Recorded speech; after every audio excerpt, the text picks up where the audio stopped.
వచ్చారు. అయితే ఇప్పుడు ఆయన మాట్లాడేది చూస్తే ఆయనకి ఏ సాకులు ఉన్నాయో నాకు తెలియదు పోకుండా ఉండడానికి. కానీ ఆయన ఏదో నిలిపేశారు, నోటీస్ ఇచ్చారని మాట్లాడుతున్నారు. Can you show any notice? నేను స్ట్రైట్గా అడుగుతాను, నీకు నోటీసులు ఏమైనా ఇచ్చారా? నిన్ను వెళ్ళవద్దని ఎవరన్నా చెప్పారా? ఇస్తే చూపేయండి మీడియాకి.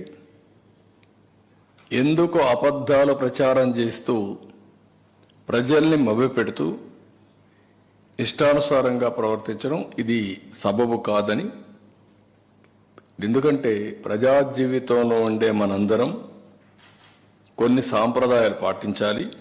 అందుకే నేను దీన్ని చాలా స్పష్టంగా అడుగుతున్నాను.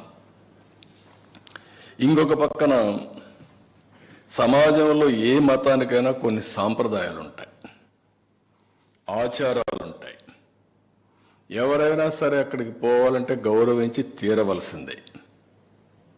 దేవుని యొక్క ఆచారాలు సాంప్రదాయాల కంటే వ్యక్తుల ప్రమేయం కానీ ఏ వ్యక్తి కానీ గొప్పవాడు కాదు. ఈ విషయం మనం గుర్తుపెట్టుకోవాల్సిన అవసరం ఉంది.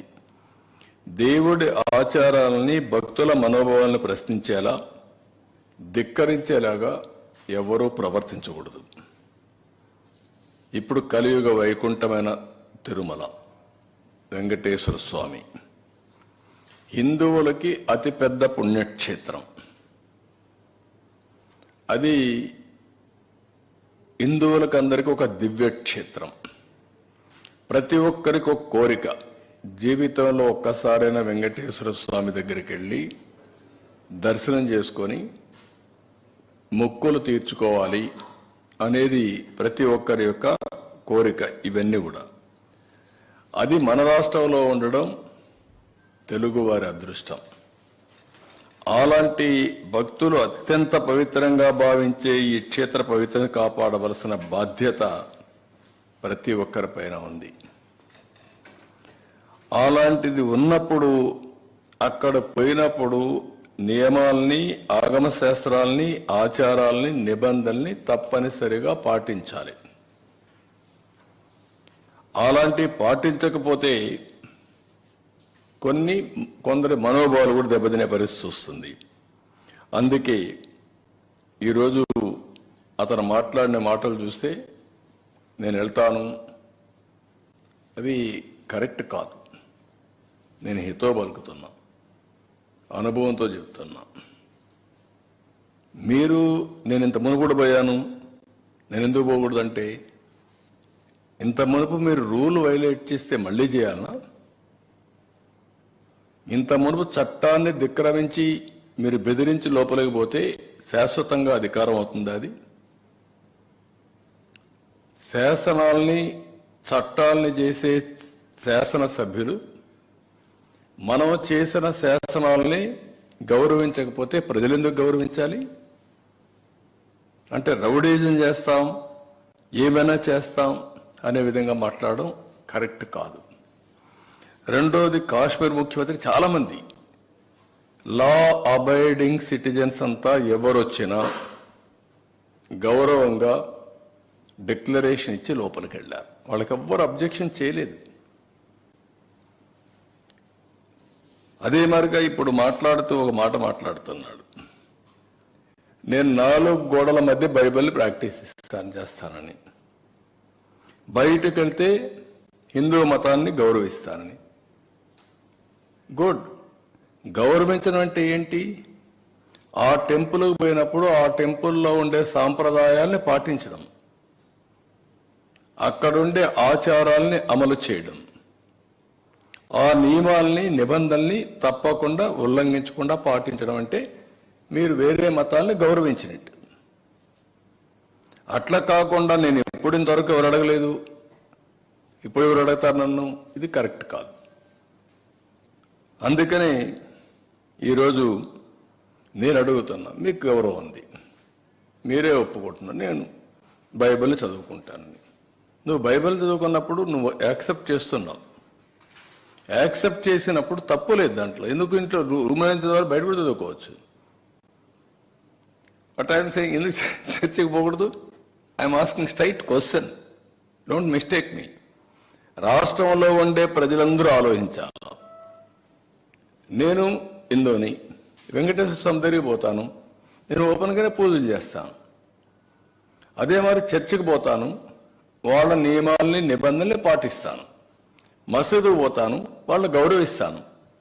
మత సామరస్యాన్ని కాపాడుతాం, సొంత మతాన్ని ఆచరిస్తాం.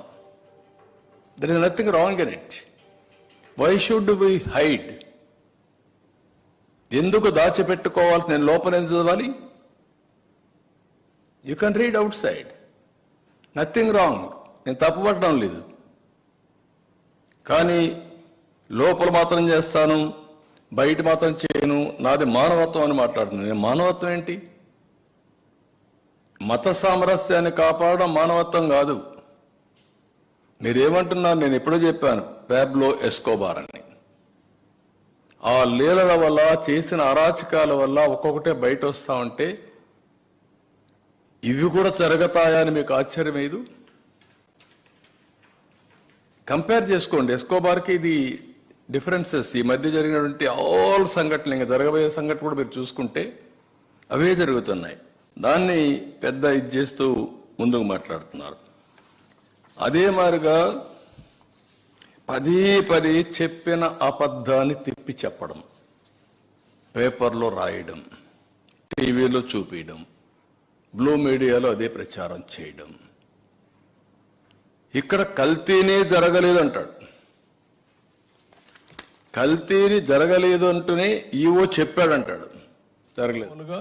అక్కడక్కడ ఉంటే మంచి వ్యక్తులు ఉంటే అన్ని రికమెండేషన్లు డిఫరెంట్గా వస్తాయి. ప్రాసెస్ చేస్తాం, చేసినప్పుడు మంచి వ్యక్తులకు వేస్తాం. దాంట్లో ఎవరు తప్పట్టారు, ఎవరు తప్పట్లేదు. మీరు వేసింది 50 మందిని జంబో చేయడం అయి తప్పు.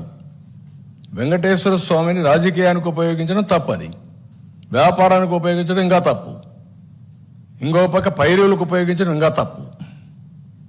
అవన్నీ చేశారు. ఎవరండి ఆ జాయింట్ ఈవో? ఎందుకు ఈవోగా పెట్టారండి జాయింట్ ఈవో అని? ఏ సర్వీస్ అండి? One of the premier service. TTD అనేది premier service. All IAS officers, senior officers కనీసం నా జీవితంలో ఒక 2 సంవత్సరాలు, 1 సంవత్సరం దేవునికి సేవ చేయాలి, నాకు మోక్షం కలుగుతుంది. అది వాళ్ళ జీవిత ఆశయాలండి. ఎవడో తీసుకొచ్చి ఎక్కడ పెడతారండి? ఏంటి మీకు అంటే మిమ్మల్ని అడిగేవాళ్ళు లేరు కదా, మీకు అధికారం ఇచ్చారని కదా. ఇది అధికార దుర్వినియోగం అవునా కాదా? ప్రజలు డిసైడ్ చేయాలి ఇవన్నీ.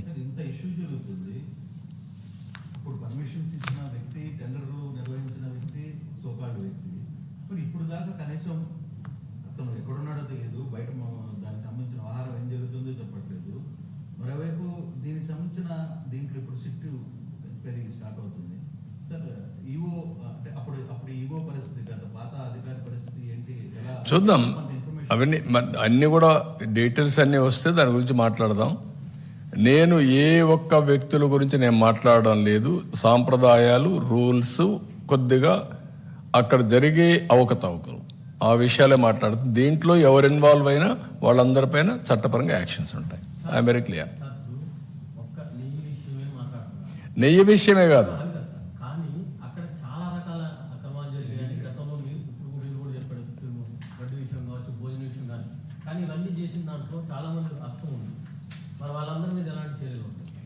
నేనేమంటానంటే అందుకే ఫస్ట్ టైం ప్రక్షాళన కోసం శ్యామలరావుని పంపించాం, విజిలెన్స్ కూడా వేసాం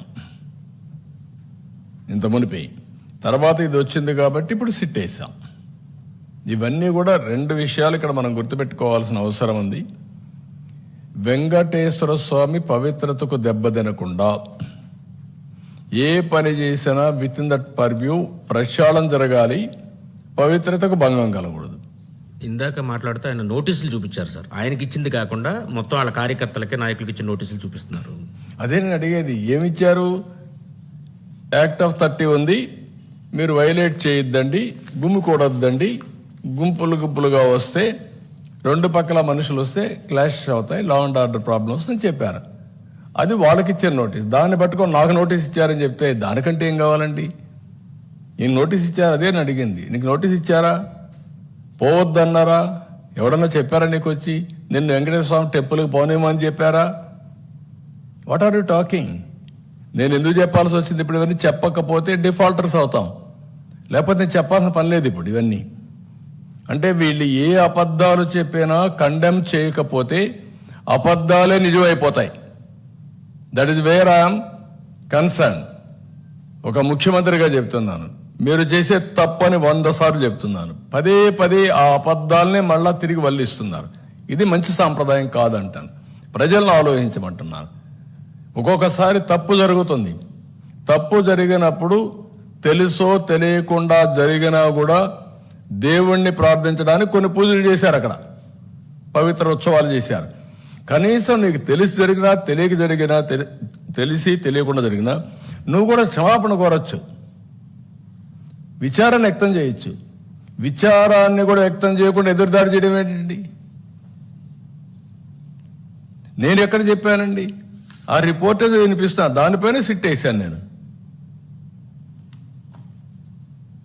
ఏటో అతనే కాకుండా రాష్ట్రంలో ఉండే ప్రజలందరికీ, ఎందుకంటే ఒకసారి కొంతమంది ఫాలో గారు కాబట్టి అబద్ధాలు చెప్తే పదే పదే కొంతమంది అయినా నమ్మతారనే ప్రయత్నం చేస్తూనే ఉన్నారు. వీళ్ళ జీవితాంతం అయ్యే చేశారు, ఇప్పుడు అది చేస్తున్నారు. అంటే సార్ ఆయన మీ మీద అపవాదేస్తున్నాడు సార్, ఏమని వెంకటేశ్వర స్వామిని రాజకీయంగా మీరు వాడుతున్నారని ఆయన ప్రధానమైన. అంటే నేను వెంకటేశ్వర స్వామికి అపచారం చేసినా వీళ్ళని సపోర్ట్ చేయాల, అప్పుడు నన్ను దేవుడు క్షమిస్తాడు. అంటే వీళ్ళు అదే చేస్తారు, అదే చెప్పాను నేను. అడిగారు అదే, సోషల్ మీడియాలో చేసే వాళ్ళు కూడా అదే అడుగుతున్న ప్రజలను కూడా. అంటే వెంకటేశ్వర స్వామికి అపచారం జరిగిన నేను గమ్మునుండి మాజీ ముఖ్యమంత్రి చేసిన పని శభాష్ అని నేను కూడా చెప్పాలి. చెప్తే నేను మంచోడిని. నేను ఎప్పుడైతే వాస్తవాలు బయట పెట్టినప్పుడు ఆయనకు బాధ. కాబట్టి నేను వెంకటేశ్వర స్వామికి అపచారాన్ని కూడా నేను కప్పిపుచ్చలేదని చెప్పి నా మీద కోపం. ఎట్లా కప్పిపుచ్చుతారండి? పాలిటిక్స్ అంటున్నారు సార్, అంటే 100 రోజుల్లో హామీలు ఏమి. నేనేమంటానంటే అవన్నీ వదిలిపెట్టు. డైవర్షన్ ఇంకా ఇప్పుడు 100 రోజులు అయింది, ఇంకా చాలా రోజులు ఉంది. అవన్నీ మాట్లాడదాం. దానికి నువ్వు తప్పు